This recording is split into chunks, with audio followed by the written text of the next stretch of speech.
శ్రీవారి ప్రేక్షకులకి నమస్కారం. ఆరోగ్య రేఖ కార్యక్రమానికి స్వాగతం. ఈరోజు మనతో ఉన్నారు Vishweta lifestyle homeo clinic founder doctor Udumula Sudheer Reddy గారు. వారిని అడిగి తెలుసుకుందాం ఎలర్జీ అంటే ఏంటో, ఎన్ని రకాలు ఉంటాయో. నమస్కారం డాక్టర్ గారు. నమస్కారం. ఎలర్జీస్ అంటే ఏంటి సార్? అందులో ఎన్ని రకాలు ఉంటాయి ఎలర్జీస్లో? ఓకే, అలర్జీస్ అంటే బేసికల్గా మన ఇమ్యూన్ సిస్టమ్ నార్మల్గా ఉండే రియాక్షన్ కంటే అతిగా రియాక్ట్ అవ్వటాన్ని అలర్జీ అంటారు. అసలు ఇమ్యూన్ సిస్టమ్ అంటే ఏంటి? బేసికల్గా ఒక దేశానికి ఎట్లయితే మిలిటరీ వ్యవస్థ ఉంటుందో బయట నుంచి శత్రువులు రాకుండా కాపాడుతూ ఉంటుంది, అట్లాగే మన ఇమ్యూనిటీ సిస్టమ్ కూడా మన శరీరానికి బయట నుంచి బ్యాక్టీరియాలు కానీ వైరస్లు కానీ వేరే వేరే వాతావరణంలో మార్పులు కానీ అన్నిటి నుంచి మనల్ని కాన్స్టెంట్గా రక్షిస్తూ ఉంటుంది. కానీ ఈ రక్షించే ప్రాసెస్లో ఒక్కొక్కసారి రాంగ్గా స్పందిస్తుంది. అంటే మన వాళ్ళని కూడా శత్రువుగా భావించి వాళ్ళని అటాక్ చేస్తుంది. ఈ అటాక్ చేసే ప్రాసెస్ని అలర్జిక్ రియాక్షన్ అంటారు. ఒక్కొక్కసారి నిజానికి బయట నుంచి వచ్చే అలర్జీ పదార్థం ఏదైతే ఉందో ఆ అలర్జీ పదార్థం నిజానికి మనకు ట్రబుల్ చేసే వ్యవస్థ ఉన్నప్పుడు కూడా నార్మల్గా ఒక మోతాదులో స్పందించాల్సింది డబల్ ట్రిబుల్ కెపాసిటీలో స్పందిస్తూ ఉంటుంది. ఆ స్పందించినప్పుడు కూడా మనకు అలర్జిక్ రియాక్షన్స్గా మనకు ప్రభావితం చూపుతూ ఉంటుంది శరీరం పైన. సో అట్లా ఈ అలర్జిక్ రియాక్షన్ని మనం రకరకాలుగా విభజించవచ్చు. ఈ అలర్జీ రియాక్షన్ అనేది నిజానికి మన శరీరానికి ప్రొటెక్షన్ కోసం చేసినా మనకు ఉపయోగపడేదానికోసం చేసినప్పటికీ ఎప్పుడైతే ఇమ్యూన్ సిస్టమ్ అవసరం కంటే ఎక్కువ రియాక్ట్ అవుతుందో అది మనకు ఒక జబ్బులాగా ప్రభావితం చేస్తుంది. దానివల్ల మనకి నార్మల్గా ఉండాల్సింది పోయి ఇబ్బందులు పడుతూ ఉంటారు మానవులు అన్నమాట. సార్, అలర్జీస్లో ఎన్ని రకాలు ఉంటాయి? అలర్జీలో స్పెసిఫిక్గా మనం కామన్గా చూసే అలర్జీలు ఒక 3 రకాలుగా ఉంటాయి. బట్ ఇదే అని కాదు, రకరకాలుగా ఒక్కొక్క వ్యక్తిని బట్టి అలర్జీలు మారుతూ ఉంటాయి. అందరిలో అన్ని అలర్జీలు ఉండాల్సిన అవసరం లేదు, అందరికీ ఒకే రకమైన అలర్జీ అందరినీ ఇబ్బంది పెట్టాల్సిన అవసరం లేదు. కామన్గా మనం డివైడ్ చేస్తే 3 రకాలుగా విభజించవచ్చు. ఒకటి స్కిన్ అలర్జీస్, అంటే చర్మం పైన మనకు కనపడే అలర్జీలు. 2 రెస్పిరేటరీ అలర్జీలు, అంటే ముక్కు నుంచి లంగ్స్ వరకు, ముక్కులో అయినా గొంతులో అయినా లంగ్స్లో అయినా ఎక్కడైనా ఉండే అలర్జీస్. అట్లాగే ఫుడ్ అలర్జీస్, అంటే మనం తినే ద్వారా వచ్చే అలర్జీస్. 4వ రకము వాతావరణంలో మార్పుల వల్ల కూడా కొద్దిమందికి అలర్జీలు వస్తూ ఉంటాయి. ఇలా ఒక 3 నుంచి 4 రకాలుగా అలర్జీని విభజించవచ్చు. ముఖ్యంగా మనం స్కిన్ అలర్జీస్ చూసుకున్నట్టయితే మనకు చర్మంకి తాకడం ద్వారా సంభవించే అలర్జీస్ అనమాట. ఫర్ ఎగ్జాంపుల్ మనం ఇలా వాచ్ పెట్టుకున్నాం, వాచ్లో ఉండే మెటల్, దీనికి తయారు చేసే నికెల్ మెటల్ ఉంటుంది, కొన్ని రకాల స్టీల్స్ ఉంటాయి, వాటికి సెన్సిటివ్ అవుతారన్నమాట. దానికి మళ్ళీ అలర్జీ, బాడీ ఇక్కడ మీకు ఎగ్జిమా లాగా పుండులాగా అవుతూ ఉంటుంది. అట్లాగే కొన్ని మంది ఆర్నమెంట్స్ పడవు, కొద్దిమంది ఆడవాళ్ళలో కానీ మగవాళ్ళలో ఆర్నమెంట్స్ పడవు, ఇక్కడ చెవుల్లో కానీ ముక్కులో కానీ అలర్జీ అవుతూ ఉంటాయి. చాలామందికి కుంకుమలు లేకపోతే మీరు బొట్టు పెట్టుకుంటే ఆ స్టిక్కర్ అలర్జీ ఉంటుంది. కొద్దిమందికి hair allergy, hair dye allergy ఉంటుంది, మీరు రంగు వేసుకున్నప్పుడు అలర్జీ వస్తూ ఉంది. అట్లా మనకు చర్మానికి తగలటం ద్వారా వచ్చే అలర్జీస్ రకరకాలుగా ఉంటాయి. సపోజ్ హెయిర్ డై అలర్జీ అందరికీ ఉండాల్సిన అక్కర్లేదు. మన శరీరం మనకు సున్నితం అయినప్పుడు, అతిగా ప్రతిస్పందించే గుణం ఉన్నప్పుడు కొన్ని రకాల కెమికల్స్ మనకు పడకపోవచ్చు. అది మిగతా వాళ్ళకి నార్మల్గా ఉండొచ్చు కాక, కానీ మనకు ఇబ్బంది అవుతుంది. అట్లాగే రెస్పిరేటరీ అలర్జీస్ అంటే మనం గాలి పీల్చుకోవడం ద్వారా సంభవించే అలర్జీస్. కొద్దిమందికి దుమ్ము తీసుకోవడం ద్వారా అలర్జీలు వస్తాయి. కొద్దిమందికి మస్కిటో రిపెలెంట్స్, మనం దోమల కోసం వాడతాం కదా, ఆల్ అవుట్ కానీ లేకపోతే కాయిల్ పెట్టి పొగ పెడతాము, వాటి వల్ల కూడా అలర్జీ వచ్చి వాళ్ళకి ఆస్తమా, శ్వాస తీసుకోవడానికి కష్టమై ప్రాణాంతకమయ్యే సమస్య కూడా ఉంది. కొద్దిమందికి దుమ్ము ద్వారా అవుతుంది, మన ఒట్టిగా వాతావరణంలో మనం రోడ్డు మీద వెళ్తే వచ్చే దుమ్ము ద్వారా కూడా అవుతుంది. కొద్దిమందికి మన కాటన్లో వచ్చే డస్ట్ విలేజెస్లో, లేదు మనం ఇండస్ట్రీస్లో పొగ వస్తుంది, పొగ వల్ల కూడా వాళ్ళకు ఈ శ్వాసకోశ అలర్జీస్ వస్తూ ఉంటాయి. అలా అలర్జీలలో మన సెన్సిటివిటీని బట్టి బాడీ త్వరగా తుమ్ముల రూపంలో కానీ, కఫం రూపంలో కానీ, దగ్గు రూపంలో కానీ, ఇవన్నీ కూడా అలర్జిక్ రియాక్షన్సే. అయితే అలర్జీ రావటం కానీ, తుమ్ములు రావటం కానీ, దగ్గు రావటం కానీ ఇవి మన శరీరాన్ని బయట నుంచి వచ్చే ప్రమాదాన్ని నుంచి కాపాడటం కోసమే మన శరీరం ఒక న్యాచురల్గా ఉండే ఒక డిఫెన్స్ మెకానిజం. సపోజ్ ఈ అలర్జీ రియాక్షన్ లేదనుకోండి, ఏమవుతుంది, మీరు గాలి పీల్చుకుంటారు, దుమ్ము లోపలికి వెళ్తుంది, లోపలికి వెళ్ళి శరీరాన్ని డ్యామేజ్ చేస్తుంది. ఈ అలర్జీ రియాక్షన్ తుమ్మడం ద్వారా మనం ఏం చేస్తున్నామంటే ఈ దుమ్ముని బయటికి స్పీడ్గా నెట్టేస్తారు. కొన్ని వందల కిలోమీటర్ల స్పీడ్తో మనం ఆ దుమ్ముని నెట్టేస్తాం. అంటే శరీరానికి అదొక ప్రొటెక్టివ్ మెకానిజం. దాంతోపాటు కొంచెం మ్యూకస్ అంటారు, మనకు చీమిడిలాగా వస్తూ ఉంది తుమ్మేటప్పుడు. ఈ రెండిటి ద్వారా బాడీలోంచి దాన్ని బయటికి నెట్టేసే ప్రక్రియ. సో అట్లాగే దగ్గు కూడా అంతే. కఫం వస్తుంది, మన కఫం కోసం మందులు తీసుకొని కఫాన్ని తగ్గించడానికి మందులు ఇస్తారు. కఫాన్ని తగ్గించడానికి మందులు ఇవ్వకూడదు. అసలు ట్రిగ్గర్ ఏముంది చూడాలి, ట్రిగ్గర్ని మనం ట్రీట్ చేయాలి. అంతేగాని దగ్గు రావడానికి దగ్గు ట్రీట్మెంట్ ఇవ్వకూడదు. మీకు లక్షణాలు కనపడతాయి, దగ్గు వచ్చేది అనేది ఎండ్ ప్రోడక్ట్ అది. కానీ అసలు ఎండ్ ప్రోడక్ట్ అసలు ఎందుకు దగ్గు వస్తుంది, బాడీ ఎందుకు అట్లా ప్రతిస్పందిస్తుంది అనేది చూడాలి. అలా మనం గాలి పీల్చుకోవడం ద్వారా, ఇప్పుడు చలిగాలి, ఇప్పుడు వర్షం పడుతుంది, చలిగాలి కూడా కొద్దిమంది బాగా సెన్సిటివ్ అవుతారు. మిగతా వాళ్ళకి నార్మలే ఉండొచ్చు, కానీ ఆ వ్యక్తి ఎవరైతే సున్నితంగా ఉంటారో వాళ్ళకు ప్రాబ్లం అవుతుంది. అట్లాగే ఫుడ్ అలర్జీస్ ఉంటాయి.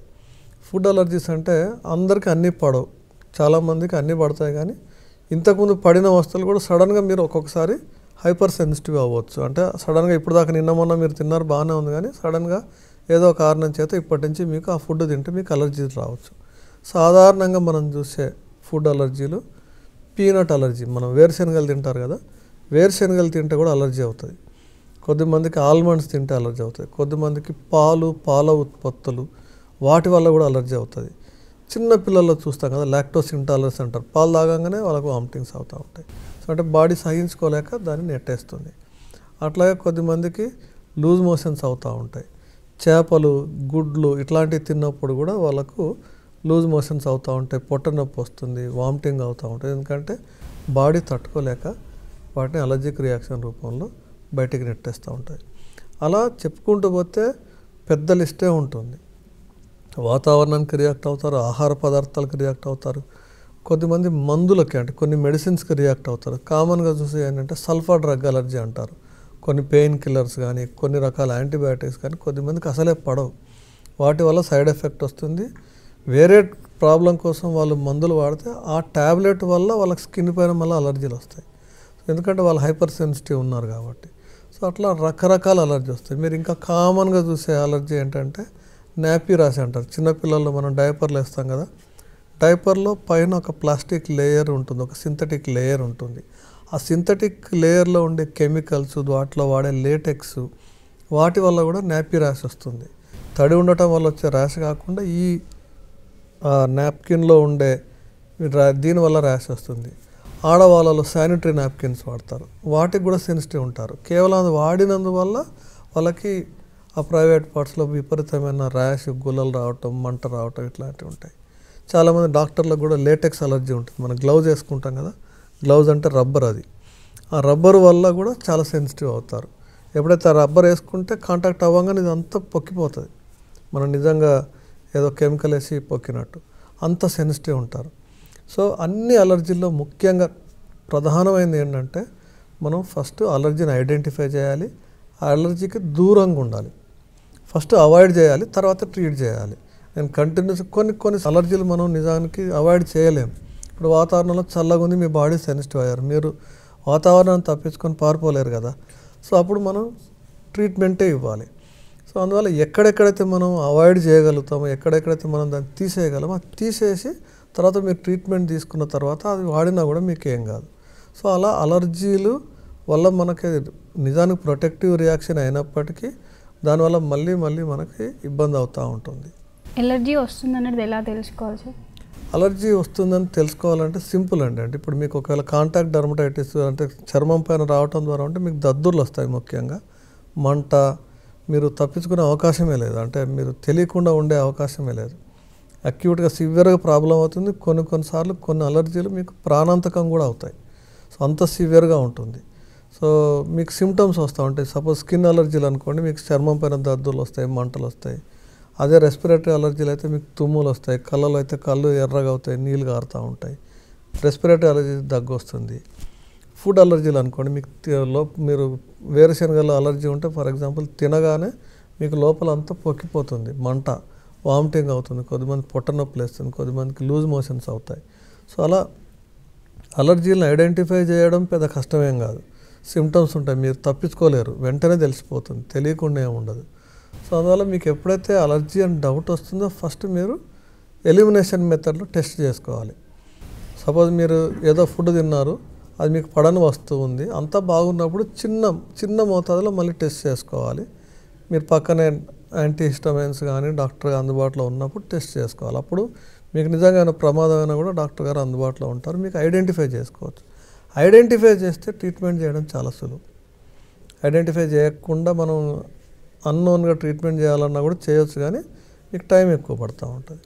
సో అలా అలర్జీల సిమ్టమ్స్ మనం ముందే తెలుసుకోవచ్చు. సార్ సమ్మర్లో వచ్చే ఎలర్జీస్, వింటర్లో వచ్చే ఎలర్జీస్కి డిఫరెన్స్ ఏంటి సార్? వాతావరణంలో మార్పుల వల్ల వచ్చే అలర్జీలు ఒక్కొక్క వ్యక్తిలో ఒక్కొక్క రకంగా ఉంటాయి.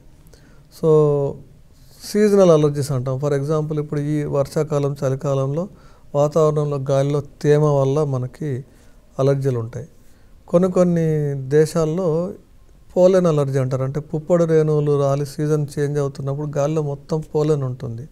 దానివల్ల కూడా హే ఫీవర్ అంటారు. అంటే తుమ్ములు రావటం, కంటిన్యూస్గా కళ్ళు ఎర్రబడటం, ఇట్లాంటివి ఉంటాయి. సో కొద్దిమందికి సమ్మర్లో ఎండ వల్ల అలర్జీ వస్తూ ఉంటుంది. ఇప్పుడు ఫర్ ఎగ్జాంపుల్ అమెరికా నుంచి పిల్లలు ఇండియాకి వచ్చారనుకోండి, అక్కడ పుట్టి పెరిగిన వాళ్ళు, కేవలం ఈ వాతావరణం, అక్కడ వాతావరణానికి ఈ వాతావరణానికి టెంపరేచర్లో తేడా ఉండటం, దుమ్ము తేడా ఉండటం, అక్కడ ఉండే వాతావరణానికి ఇక్కడ ఉండే వాతావరణంలో క్వాలిటీ ఆఫ్ టెంపరేచర్ కానీ, దుమ్ము కానీ, ధూళి కానీ ఇవన్నీ తేడా ఉండటం వల్ల వాళ్ళ శరీరం అతిగా రియాక్ట్ అయ్యి మొత్తం వల్ల అంత దద్దుర్లు వచ్చేస్తాయి. కొద్దిమందికి నిజానికి చాలా సివియర్ ట్రీట్మెంట్ ఇవ్వాల్సి ఉంటుంది.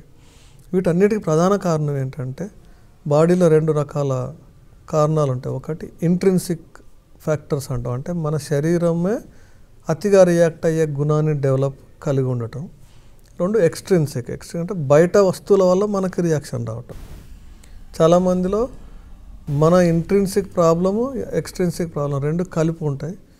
90% మనకి ఇంటర్నల్గా మన రెసిస్టెన్స్ పవర్లో తేడాలు ఉన్న తర్వాతనే మీకు బయట వస్తువు ఏదైనా మిమ్మల్ని అటాక్ చేయగలదు. కొద్దిమందిలో ఓన్లీ ఇంట్రిన్సిక్ ప్రాబ్లం ఉంటుంది, కొద్దిమందిలో 2 ఉంటాయి. ఏదేమైనప్పటికీ మన శరీరము ప్రతిస్పందించే విధానాన్ని రెక్టిఫై చేసి నార్మలైజ్ చేస్తేనే మీకు పూర్తి చికిత్స వస్తుంది. దానికి ఫస్ట్ ఐడెంటిఫికేషను, తర్వాత ట్రీట్మెంటు అండ్ ఎలిమినేషన్. ఈ స్టెప్స్లో చేస్తే ఆ తర్వాత మీరు అలాంటి అలర్జీకి ఎక్స్పోజ్ అయినా కూడా మీకు మళ్ళీ అలర్జీకి రియాక్షన్ రాదు, మీ లైఫ్ కంఫర్టబుల్గా ఉంటుంది. ఆరోగ్యరేఖ కార్యక్రమంలో చిన్న విరామం.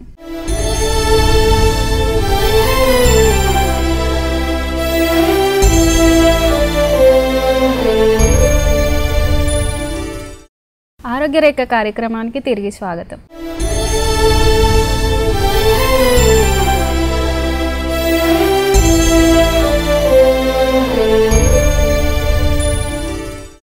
సార్ డస్ట్ ఎలర్జీ అంటారు కదా, డస్ట్ ఎలర్జీ అంటే ఏంటి? డస్ట్ ఎలర్జీ అంటే బేసికల్గా అందరూ అనుకునేది కేవలం దుమ్ము ధూళి ద్వారా వస్తుందని అనుకుంటారు. దుమ్ము ధూళి ద్వారా రావటం కూడా డస్ట్ ఎలర్జీనే.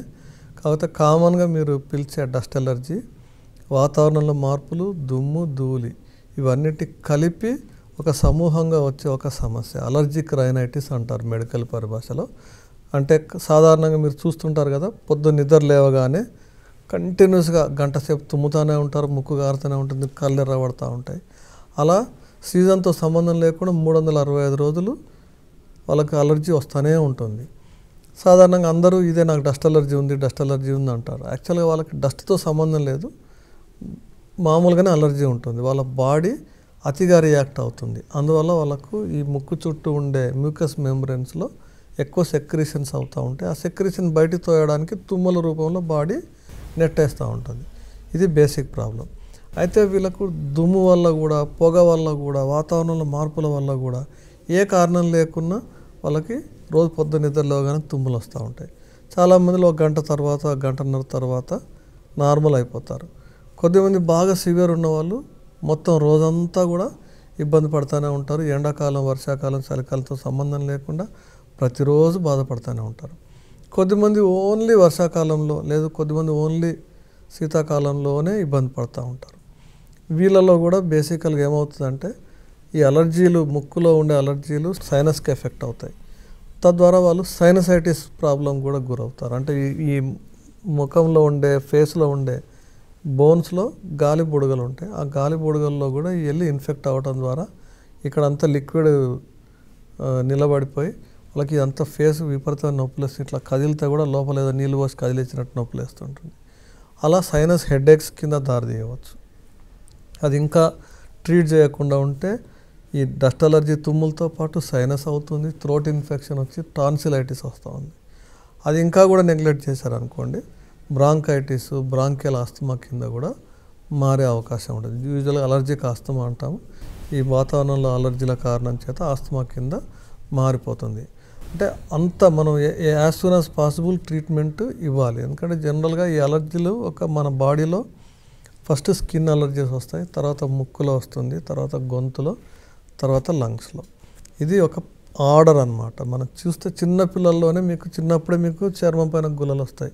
అప్పుడు మీకు పెద్దగా ఆయాసం అదేం రాదు. దానికి ఏదో మెడిసిన్ వాడతారు, ఆయింట్మెంట్ వాడతారు, అది సప్రెస్ అవుతుంది. సప్రెస్ అవ్వడం ద్వారా మీకు ముక్కులో తుమ్ములు రావటం, ముక్కు గారటం, అది కొన్ని సంవత్సరాలు నడుస్తుంది. వచ్చినప్పుడల్లా మీరు మెడిసిన్ వేస్తుంటారు, యాంటీబయాటిక్స్ వాడతారు, లేకపోతే ఇంకో మెడిసిన్ వాడతారు, సప్రెస్ అవుతుంది. తర్వాత రికరెంట్గా థ్రోట్ ఇన్ఫెక్షన్స్ వస్తాయి, తర్వాత బ్రాంకైటిస్ వస్తుంది, తర్వాత ఆస్తమా వస్తుంది. ఇలా గ్రేడ్ వైజ్ డీప్ లేయర్కి వెళ్తూ ఉంటుంది, బయట నుంచి తీరా లోపలికి వెళ్తూ ఉంటుంది. ఇలా అలర్జీస్లో కూడా గ్రేడ్ మారుతూ ఉంటుంది. But basic reaction, basic mechanism అదే. అతిగా స్పందించడం, పొరపాటున ఎక్కువ రియాక్ట్ అవ్వటం. హోమియోపతిలో ట్రీట్మెంట్ అనేది ఎలా ఉంటుంది సార్? ఈ అలర్జీలన్నిటికీ హోమియోపతి వైద్య విధానంలో మిగతా వైద్య విధానం కంటే మనం రూట్ కాజ్ అనాలిసిస్ అంటాం. అసలు మీకు అలర్జీ ఎందుకు వస్తుంది, మిగతా వాళ్ళకి కాకుండా మీకు మాత్రం ఎందుకు మీ బాడీ ఎక్కువ రియాక్ట్ అవుతుంది అనలైజ్ చేసి, దీంతోపాటు వేరే వేరే వ్యవస్థలు, అంటే ఇప్పుడు మీకు స్కిన్ అలర్జీ ఉంది అయినా కూడా దానికి మీ టోటల్ బాడీలో ఉండే ఆరోగ్యంలో మార్పులు ఏమేమి ఉన్నాయో చూసి, అలాగే మీ ఇమోషనల్ కారణాలు ఏమన్నా దీనికి దోహదపడుతున్నాయి. అంటే ఒకప్పటి వరకు నార్మల్గానే ఉన్నారు, సడన్గా మీరు ఎందుకు మీ బాడీ ఇలా అలర్జిక్ రియాక్షన్ అవుతుంది. సో దానికి ఇమోషనల్ కూడా కొన్ని కారణాలు ఉంటాయి. మన బాడీ ఓవరాల్గా వీక్ అయింది అనుకోండి, మీకు అలర్జీలు ఎక్కువ అవుతాయి. ఫర్ ఎగ్జాంపుల్ మీకు థైరాయిడ్ ప్రాబ్లం వచ్చింది అనుకోండి, మీకు సెన్సిటివ్ అయిపోతుంది స్కిన్ కూడా, సో అలర్జీలు ఎక్కువ అవుతూ ఉంటాయి.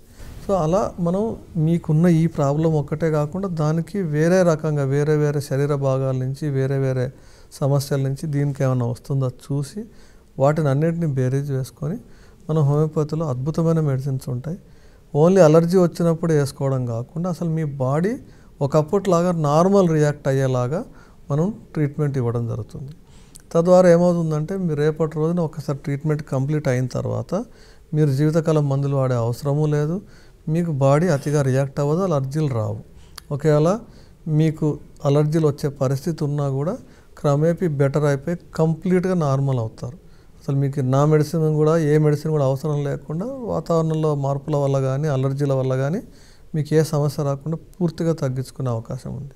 పెట్స్ వల్ల కూడా అలర్జీస్ వస్తాయా సార్? అవునండి, చాలా మంచి ప్రశ్న అండి. మనకి పెట్స్ వల్ల కూడా అలర్జీలు వస్తూ ఉంటాయి. ఎందుకంటే పెట్స్లో ఉండే ఫర్ అంటారు కదా, స్కిన్ పైన బొచ్చు బూర్ అంటారు కదా, వాటిల్లో కూడా చాలా దుమ్ము ధూళి పెరిగిపోతుంది. వాటిలాగే మనం వాడే బ్లాంకెట్స్ ఉంటాయి కదా, చలికాలం బ్లాంకెట్స్, స్వెట్టర్స్, కార్పెట్స్, వీటిలన్నిటిలో కూడా మనకు దుమ్ము మైక్రో డస్ట్ చేరిపోతూ ఉంటుంది. అది మీరు దగ్గర తీసుకున్నప్పుడు వాటిలో ఉండే అలర్జిక్ పార్టికల్స్ మీకు డిస్టర్బ్ చేయవచ్చు. At the same time animals డస్ట్లో, యానిమల్స్ స్కిన్లో కొన్ని మైక్రో ఆర్గానిజమ్స్ ఉంటాయి. కొంచెం డర్టీగా కూడా ఉండవచ్చు, నీట్గా ఉన్నా కూడా కొన్ని అలర్జిక్ వస్తువులు ఉంటాయి. వాటి వల్ల కూడా మీకు ముఖ్యంగా స్కిన్ అలర్జీలు వస్తాయి. చిన్నపిల్లలు అయితే రెస్పిరేటరీ అలర్జీస్ కూడా ఎక్కువగా వచ్చే అవకాశం ఉంటుంది. అందువల్ల ఎవరైతే మనకు అలర్జీస్ ఉన్నాయో ముఖ్యంగా వాళ్ళ ఇంట్లో వాతావరణము క్లీన్గా పెట్టుకోవడం, ఇట్లాంటి కార్పెట్స్ వాడకపోవటం, కార్పెట్స్ కానీ పెట్స్ కానీ బ్లాంకెట్స్ కానీ ఈవెన్ మనం బూజు దులుపుతుంటాం కదా, వాటి దులిపేటప్పుడు కూడా వాళ్ళ దగ్గరలో ఉండకపోవడం, ఇలాంటి కొన్ని జాగ్రత్తలు తీసుకొని మీకు ఏమేమి సెన్సిటివిటీ ఉంది అనే విషయం డాక్టర్ గారితో క్లియర్గా డిస్కస్ చేస్తే దాన్ని బట్టి వాళ్ళు మెడిసిన్ ఇస్తారు. మన హోమియోపతి సిస్టంలో ఏముంటుందంటే మీ శరీరానికి మీ ఇండివిజువల్గా మీ బాడీ ఎలా రియాక్ట్ అవుతుంది అనే స్టడీ చేసి మీకు మాత్రమే సూట్ అయ్యేలాగా ఇస్తారు. అంటే ఇండివిజువల్లీ టైలర్డ్ మెడిసిన్ అనమాట. అదే మిగతా సైన్సెస్లో అలా ఉండదు. అన్నిటికీ ఒకే యాంటీహిస్టమైన్ ఇస్తారు. దాంట్లో స్టేజ్ 1, స్టేజ్ 2, స్టేజ్ 3 ఉంటుంది. అది నేను తప్పని చెప్పట్లేదు. దాంట్లో ఏంటంటే మీకు ఓన్లీ మెయింటెనెన్సే ఉంటుంది. వేరే మన సిస్టంలో ఏంటంటే క్యూర్ కూడా ఉంటుంది, అంటే పూర్తిగా మనం కంప్లీట్గా తగ్గించేయవచ్చు. మనం మళ్ళీ మెడిసిన్ పైన డిపెండ్ అయ్యే అవసరం లేకుండా ఫర్ ఎవర్ పర్మనెంట్గా తగ్గించేయచ్చు. సార్ చర్మం మీద లైట్గా రెడ్ కలర్లో వస్తుంది దద్దుల్లాగా, అండ్ మస్కిటో కుట్టినా కూడా కొంచెం. అవును, మీరు అడిగింది మొదటి ప్రశ్న ఏంటంటే చర్మం పైన దద్దుర్లాగా రావటం అర్టికేరియా అంటారు. అర్టికేరియా అంటే అది కూడా ఒక అలర్జిక్ రియాక్షనే. ఆ అలర్జిక్ రియాక్షన్ ఏమవుతుందంటే కారణం ఉండొచ్చు, ఉండకపోవచ్చు. అది ఇంట్రిన్సిక్ ఎక్స్ట్రిన్సిక్ అనుకున్నాం కదా, అంటే శరీరం లోపల జరిగే మార్పుల వల్ల కూడా మనకు అర్టికేరియా రావచ్చు. చాలామందిలో కాసేపు ఉంటుంది, ఒక హాఫ్ అన్ అవర్ 1 అవర్ తర్వాత దాని అంతటా వెళ్ళిపోతుంది. కొద్ది మందిలో అసలు పోనప్పుడు వాళ్ళకి మెడిసిన్ ట్రీట్మెంట్ ఇచ్చి తగ్గించాల్సి ఉంటుంది. యూజువల్గా ఇది రికరెంట్గా వస్తూ ఉంటుంది, మళ్ళీ వస్తూ ఉంటుంది. సో దీని అర్టికేరియా అంటారు, కొద్దిమంది అలర్జీ అంటారు, కానీ మెడికల్ పరిభాషలో అర్టికేరియా అంటారు. దీన్ని కూడా మనం హోమియోపతి వైద్య విధానంలో పూర్తిగా తగ్గించవచ్చు. అట్లాగే మీరు ఇందాక అడిగింది మస్కిటో బైట్ అలర్జీ. చాలామందిలో మనకు దోమ కుడితే ఇన్ఫ్లమేటరీ రియాక్షన్ వస్తుంది, దాని చుట్టూ ఇంత లావుగా దద్దు వచ్చి వెళ్ళిపోతుంది. కానీ కొద్ది మందిలో ఆ ఒక్క దోమ కుడితే అది పుండు అయిపోతుంది, ఇంత పెద్ద పుండు అయిపోతుంది, విపరీతమైన అలా దురద వస్తుంది. సాధారణంగా మనం చిన్నపిల్లల్లో చూస్తూ ఉంటాం, కాళ్ళకి అన్ని పుండ్లే ఉంటాయి. ఒక దోమ కుడితే అది ఒక 5-6 రోజుల దాకా పెద్దగా ఇంజెక్షన్ వేసిన దానికంటే ఎక్కువ పెయిన్ అవుతూ ఉంటుంది. దీంట్లో ఏమవుతుందంటే అనాఫిలిక్టిక్ రియాక్షన్ అంటారు, అంటే దోమ కుట్టినప్పుడు ఆ రియాక్షన్ అవ్వటం, దాంట్లో కొన్ని పాయిజన్ లాగా రిలీజ్ అవుతుంది కదా, దానివల్ల కూడా మీకు ఎక్కువ రియాక్షన్ అవుతుంది. కొద్దిమందికి తేనెటీగలు కుడితే అవుతుంది, ఒక్కొక్కసారి ప్రాణాంతకం కావచ్చు. తేనెటీగలు కుట్టడం వల్ల వాళ్ళకి వచ్చే అతి రియాక్షను, దానివల్ల రెస్పిరేటరీ అరెస్ట్ రావచ్చు, కార్డియాక్ అరెస్ట్ రావచ్చు, స్కిన్ అంతా వాచిపోవచ్చు. ఇవన్నీ ఏంటంటే అనాఫిలాక్టిక్ రియాక్షన్ అంటారు, అంటే మన శరీరంలో బయట యానిమల్ స్టింగ్ అంటారు, అంటే మన దోమ కాటు కానీ మస్కిటో బైట్ లేదు, ఇది తేనెటీగలు కుట్టడం ద్వారా, కందిరీగలు తేనెటీగలు కుట్టడం ద్వారా శరీరంలో మొత్తం పాయిజన్ అయిపోయి ఒక్కొక్కసారి చాలా ప్రమాదకరం కావచ్చు. వీటన్నిటికి కూడా హోమియోపతి వైద్య విధానంలో కానీ వేరే వైద్య విధానంలో చాలా మంచి మెడిసిన్స్ ఉన్నాయి. ఓన్లీ థింగ్ ఈజ్ వెంటనే మీరు డాక్టర్ గారి దగ్గరికి వెళ్తే ప్రమాదం కాకుండా ముందే మనం ట్రీట్మెంట్ ఇవ్వచ్చు. ఈ మస్కిటో బైట్ అలర్జీకి అయితే పూర్తిగా నార్మల్ చేయొచ్చు హోమియోపతి వైద్య విధానంలో. వాళ్ళకి మస్కిటోస్ తర్వాత కుట్టినా కూడా మనందరికీ ఎట్లా ఉంటుందో వాళ్ళకు కూడా అదే రేంజ్లో వెంటనే తగ్గిపోయేలా చేయొచ్చు. అలర్జీస్ గురించి, దాని ప్రివెన్షన్స్ గురించి ఎన్నో వివరాలు తెలియజేసినందుకు ధన్యవాదాలు డాక్టర్ గారు. చూశారు కదండి ఈరోజు కార్యక్రమంలో అలర్జీస్ గురించి, వాళ్ళ రకాల గురించి, ట్రీట్మెంట్ గురించి తెలుసుకున్నాం కదండి. మీకు ఉపయోగపడుతుందని ఆశిస్తూ చూస్తూనే ఉండండి మీ దివ్యవాణి టీవీ.